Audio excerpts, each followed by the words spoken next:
Good morning students. आप में से कुछ लोगों ने मुझे डैम स्ट्रक्चर पे वीडियो बनाने के लिए बोला था। आई होप आप लोगों को कुछ प्रॉब्लम आ रही है उसमें। तो डैम स्ट्रक्चर एनालाइज करना बहुत आसान है। बेसिकली हम लोग पहले ये देखते हैं कि डैम का स्ट्रक्चर होता कैसा है।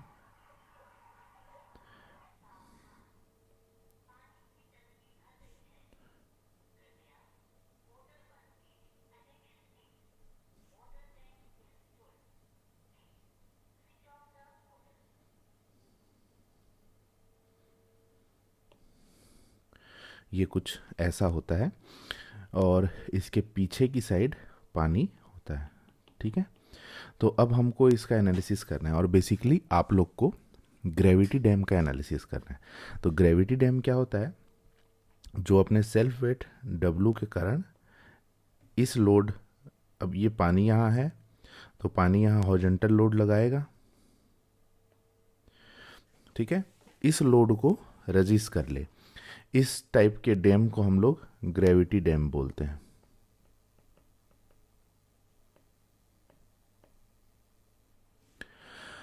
ग्रेविटी डैम जो हमारे सिलेबस में है, जो हमको एनालाइज करना है, वो बेसिकली, अब आप अगर इसके बेस को देखेंगे तो वो कुछ ऐसा होगा, है ना। तो आपको जो कुछ टर्म्स याद रखने हैं वो ये है कि इस पोर्शन को, इस पॉइंट को टो बोलते हैं, इधर को हील बोलते हैं, हील, और इसको टो। ठीक है, अब अगर मैं टो और हील के बीच की लाइन को एनालाइज करने की कोशिश करूं तो वो कुछ ऐसा होगा। सपोज ये वो लाइन है और इस स्क्रीन के अंदर साइड में, ये अंदर डेप्थ में है ये पॉइंट, तो ये हो गया हील और ये हो गया टो। अब आप लोग जैसे देख रहे हैं यहाँ पे एक वर्टिकल लोड लगेगा जो इसके वेट के कारण होगा, है ना। और दूसरा हॉरिजॉन्टल लोड भी लगेगा इसमें, जो बहुत सारे फैक्टर्स के कारण होगा, जिसमें से एक वाटर भी है। तो इस हॉरिजॉन्टल और एक मिनट में यहाँ थोड़ा सा क्लटर क्लियर कर देता हूँ। ये हॉरिजॉन्टल लोड, सॉरी, ये हॉरिजॉन्टल लोड और ये वर्टिकल लोड, इन दोनों के कारण जो रिजल्टेंट है वो कहीं सपोज इधर लग रहा है, और वो जहाँ पे लग रहा है वो सेंट्रॉइड से कितने डिस्टेंस पे है, सपोज ई एसेंट्रिसिटी पे है। तो अब इससे ये चीज़ क्लियर हो गई कि आपके इस डैम स्ट्रक्चर में वर्टिकल फोर्स भी लग रहा है और एक मूवमेंट लग रहा है। और वो मूवमेंट किस लिए लग रहा है? क्योंकि आपका जो रिजल्टेंट है वो एट अ डिस्टेंस ई कहीं पर है, तो इसके कारण जो आपका summation of all the vertical forces हैं वो इस डिस्टेंस पे लगेंगे, तो इसके कारण एक मूवमेंट क्रिएट हो रहा है। और एक ये वर्टिकल फोर्स है जिसके कारण आपका डायरेक्ट कंप्रेशन क्रिएट हो रहा है। और इसके अलावा हॉरिजॉन्टल फोर्स है जो वाटर और ये सब से आ रहा है। तो इसमें आपको हॉरिजॉन्टल फोर्स के लिए बॉदर नहीं करना है। और सपोज अभी हमारा जो मिड है इस एरिया का, वो है बी विथ है, तो ये b/2 और ये b/2। तो अगर डायरेक्ट कंप्रेशन है तो उसके कारण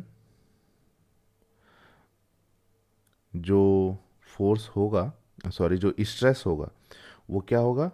पॉजिटिव स्ट्रेस होगा, है ना। और अगर इसको मैं स्मॉल p नॉट से रिप्रेजेंट करूं तो ये सारा कंप्रेशन हम पॉजिटिव लेके चल रहे हैं। तो ये ये रेफरेंस लाइन है, हाँ, कंफ्यूज नहीं होंगे आप लोग, ये रेफरेंस लाइन है। ये प्लेन को ही ड्रॉ किया है मैंने।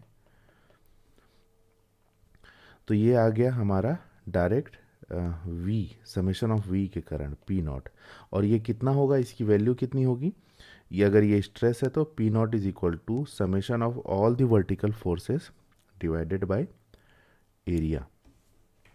एरिया कौन सा, अगर आप लोग ऐसा देखना चाहेंगे तो ये वाला एरिया है ना, जो इसके डाउन साइड में है डैम का, जहाँ पे ये डैम रेस्ट कर रहा है। इसके बाद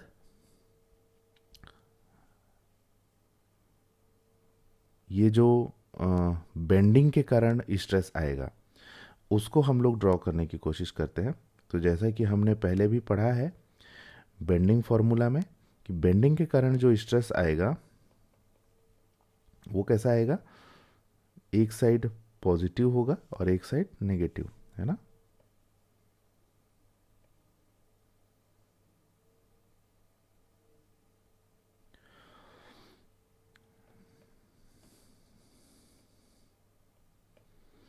और इसकी वैल्यू सपोज इसको हम लोग रिप्रेजेंट करते हैं पी, सॉरी पी नॉट तो ऊपर को किया, पी बेंडिंग से।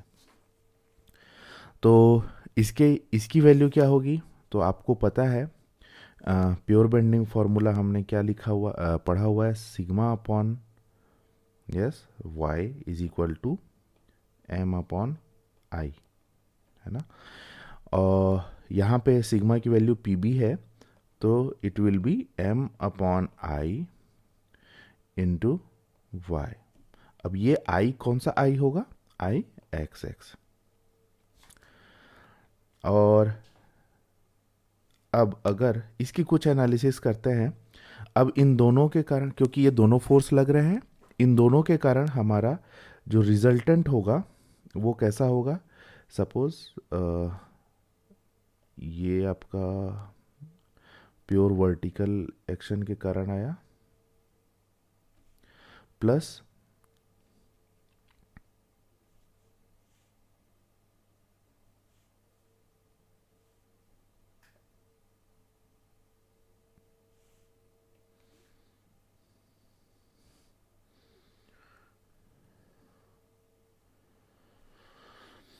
ये आपका बेंडिंग एक्शन के कारण आया।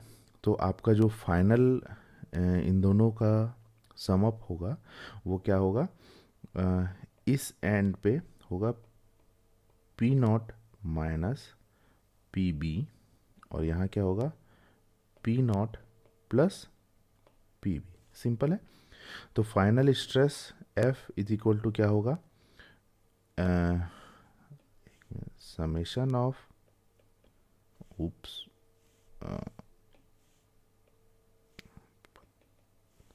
summation of all the vertical forces divided by area plus summation of all the vertical forces into eccentricity that will give you the moment into y upon ix। ये आपका final stress का formula है। इस पे कुछ points और हैं जो आपको याद रखने हैं।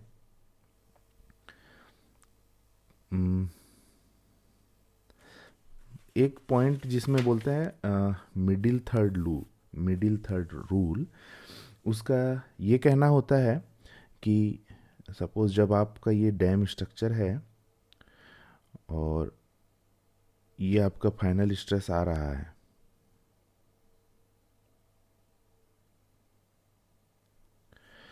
तो एक ऐसी वैल्यू होगी जिस पे P naught minus P B करने पे ये ज़ीरो आए।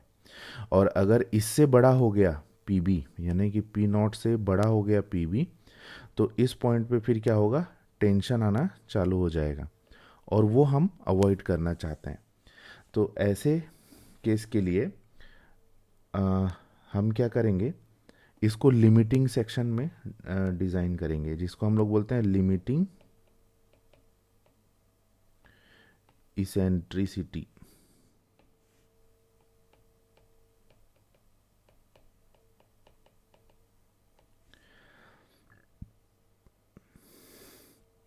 और वो कितना होना चाहिए, इसके लिए वो हम यहाँ पे निकालेंगे। तो इसके लिए क्या करना होगा आपको, पी नॉट बड़ा या बराबर हो किसके, पी बी के, और पी बी कितना होना चाहिए, एम अपॉन जेड। तो पी नॉट की वैल्यू क्या है, summation of all the vertical forces upon area. तो इससे हम लोग फाइनली ये निकालेंगे कि हमारा फाइनली एसेंट्रिसिटी कितना होगा, और यहाँ आएगा summation of all the vertical forces into e multiplied by B upon 2i, है ना। जब y की जगह b/2 रखेंगे हम लोग, तब की वैल्यू है ये। तो जब हम लोग यहाँ पे i को रिप्लेस करेंगे तो वो हो जाएगा a के स्क्वायर, तो e की वैल्यू हो जाएगी, e should be less than और इक्वल टू 2 के स्क्वायर अपॉन b। इसके आगे मैं आपको नेक्स्ट